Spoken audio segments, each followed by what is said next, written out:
नमस्कार ओडिशा मु शुभ आपण देखुछंदी प्रधान स्पोर्ट्स न्यूज। तेबे भारतीय क्रीड़ापिंग पई गोटे बहुत खुशी खबर 25 वर्ष पर मिलिबो नुआ चैंपियन। आ से नुआ चैंपियन सब भारतीय मानकर इच्छा जे आम भारत ही हो।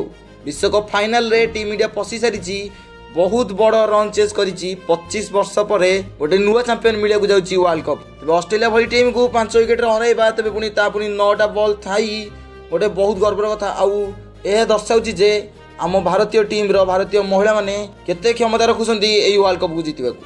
भारतीय महिला क्रिकेट दल सेमीफाइनल रे ऑस्ट्रेलिया को परास्त करी विश्वकप फाइनल रे स्थान पक्का करी वनडे क्रिकेट रे इतिहास रचिछंती। भारतर विजयर हीरो थिले जेमिमा रोड्रिगेज जे 127 रन अपराजित इनिंग्स खेली भारतर ऐतिहासिक विजय को स्क्रिप्ट करछले। डीवाई पटेल स्पोर्ट्स एकेडमी रे खेला जायतिबा एही मैच रे भारतीय दल को विजय पई 339 रन लक्ष्य दिया जायतिला। भारत 59 रन रे सेमानकर उभय ओपनर शेफाली वर्मा और स्मृति मांधाना को हराइथिला। मांधाना 24 और शेफाली 10 रन रे आउट होइथिले। उभय विकेट पतन सहित भारतीय दल संकट रे पड़िथिला। तेबे तापर आसिला जेमिमा रोड्रिगेज और अधिनायक हरमनप्रीत कौर तृतीय विकेट पार्टनरशिप 167 रन भागीदारी करी दल को प्रत्यावर्तन कराइथिले। हरमनप्रीत कौर 226 रन रे आउट होइथिले एवं 88 बॉल रु 62 चौका और 2टी छक्का सहायता रे 89 रन करथिले। यापर रोड्रिगेज चतुर्थ विकेट पर दीप्ति शर्मा सहित 38 रन भागीदारी करथिले जे 17 बॉल रु 24 रन करी आउट होइथिले।